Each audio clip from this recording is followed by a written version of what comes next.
Hello dear students, class 12th term 1 आपका बीत गया। तो कुछ अच्छे एक्सपीरियंस रहे होंगे, कुछ बुरे एक्सपीरियंस रहे होंगे।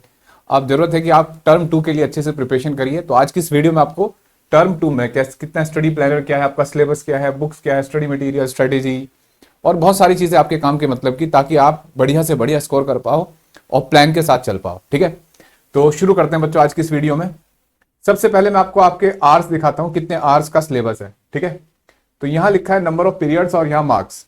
तो अगर हम बात करें तो ये topic 1 EM wave, topic 2 optics जिसमें रे wave, topic 3 dual nature of matter and radiation, topic 4 atoms and nuclei, topic 5 electronics device. इसमें 2 घंटे का टीचिंग ही है, तो टीचिंग आवर्स है ना, इनको मतलब नहीं है तो टीचर की जिम्मेदारी है। आप इसमें देखो ये 17 मार्क्स का आएगा, ऑप्टिक्स और ईएम वेव। ठीक है, और dual nature of radiation and matter, atoms, nuclei, और ये पूरा 11 नंबर का है। और सेमीकंडक्टर डिवाइसेस 7 नंबर का है। तो हर चैप्टर की वेटेज है ना, और टोटल 35 मार्क्स का है। और इसमें जो इन्होंने असाइन की है टीचर लेक्चर वो है 45। अब हम इसे कैसे पढ़ेंगे, तो देखो जरा पहले थोड़ा सा आगे चलते हैं। अगर मैं जनवरी और फरवरी को मान लूं, ठीक है, दोनों महीनों को मानूं, तो हमारे पास 60 दिन है, 60 डेज, क्योंकि मार्च और अप्रैल के बीच में एग्जाम बोले हैं। तो 60 डेज का मतलब अगर कोई एक बच्चा 1.5 घंटा डेली पढ़ता है रेगुलर, तो 90 आवर्स पढ़ेगा। बुक कौन कौन सी पढ़नी चाहिए उसको, तो बुक्स भाई मेरे according NCERT plus exemplar plus sample papers, इसके अलावा कुछ नहीं। अगर आप इसके अलावा कोई बुक चाहती है आपको, तो एसएल अरोड़ा पढ़ सकते हैं, प्रदीप है, एबीसी है, दिनेश है, बहुत सारी फिजिक्स की बुक्स हैं। लेकिन एनसीईआरटी इनफ है, बशर्ते आपके पास टीचर नोट्स हो, आपके जो टीचर पढ़ा रहे हैं। ये नहीं कि इधर उधर के किसी टीचर के नोट्स ले लिए, 8 टीचर से नोट्स टीचर बी के यूज कर रहे हैं, वो बदतमीजी है। ऐसा नहीं करना, मतलब जिस टीचर से पढ़ रहे हैं वो ही टीचर के नोट्स लेने। ठीक है, अपनी क्लास में जो आपके टीचर ने बनाए, तो ये सफिशिएंट होता है। अगर आपके पास ना तो टीचर है, ना नोट्स है, ना एनसीईआरटी है, फिर आप कोई गाइड ही खरीदोगे, जैसे कोई बुक खरीद सकते हो, रेफरेंस बुक, एसएल अरोड़ा या कोई भी बुक। ठीक है, अच्छा, अगर आपको एग्जाम्पलर प्लस सैंपल पेपर नहीं है, तो आप क्या कर सकते हो, असाइनमेंट यूज कर सकते हो हमारे। ठीक है, हमारे असाइनमेंट कहां मिलेंगे ये बताऊंगा। फिर साथ में बच्चों जरूरत है आपको टेस्ट एंड डिस्कशन, टेस्ट दो, फिर उसका डिस्कशन करो कि भाई क्या प्रॉब्लम आई। साथ में डाउट सेशन होने चाहिए आपके, क्वेश्चन हो, डाउट हो आपके। ठीक है, तो ये सारी चीजें। अब आपने देखा कि यार 90 आवर्स है, तो 90 आवर्स में आपको कैसे प्लान करना चाहिए चैप्टर। तो मैं आपको आइडिया देता हूं कि कितने कितने घंटे आपको पढ़ना चाहिए चैप्टर को। जैसे इलेक्ट्रोमैग्नेटिक वेव है, तो इसको आप मेरे हिसाब से 8 घंटे पढ़ सकते हैं। 8 घंटे में आप टीचर के पढ़ाने के बाद प्रॉपर 8 घंटे में एनसीईआरटी पूरी कर सकते हो, क्योंकि 10-12 क्वेश्चन एक्सरसाइज के, 2-3 सॉल्व एग्जाम्पल है, आधा पार्ट तो डिलीट ही हो गया।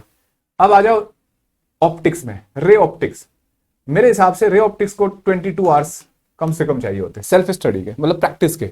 एनसीईआरटी रीडिंग करनी है उसमें और आपको क्वेश्चन करने हैं। ठीक है, फिर वेव ऑप्टिक्स, तो वेव ऑप्टिक्स में आपको कम से कम 18 आवर्स।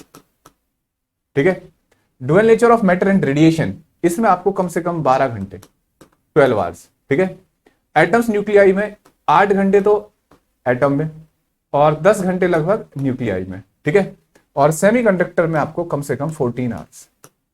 अगर आप इनको मोटा मोटा जोड़ोगे तो बच्चों 90 आवर्स से काफी कम आएंगे, है ना, और लगभग बराबर। तो क्या केवल ये होगा, मतलब इतने आवर्स आप नोट कर लें कि इतने आवर्स में आपको पढ़ना है।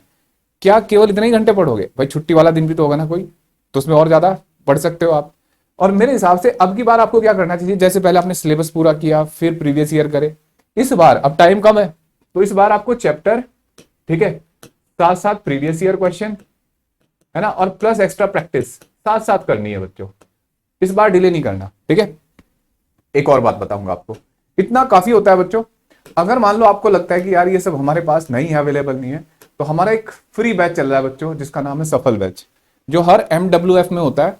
और 8 बजे उसमें लाइव जाता हूं मैं, 8 बजे से पढ़ाई शुरू होती है, और आप उसे ज्वाइन कर सकते हैं। ठीक है, उसके लिए आप मुझे व्हाट्सएप कर सकते हैं 8810401402। साथ में बच्चों आप ये जो असाइनमेंट है आप हमारे ऐप फिजिक्स मास्टर से डाउनलोड कर सकते हैं। ठीक है, और वहां आपको टेस्ट भी अवेलेबल करा सकते हैं विद इन फ्यू डेज। तो बच्चों इस तरीके से अगर आपको पूरा प्लान के साथ चलोगे तो बढ़िया पढ़ाई होगी, बशर्ते डेली आपको कम से कम 1.5 से 2 घंटे आपको फिजिक्स डेली पढ़नी है। ठीक है, रेगुलर स्टडी के साथ। तो उम्मीद करता हूं आपको थोड़ा सा आइडिया होगा कि भाई कैसे कितने आवर्स आपको पढ़ना है, जैसे बड़ा इजी वे में सिलेबस पूरा हो जाएगा।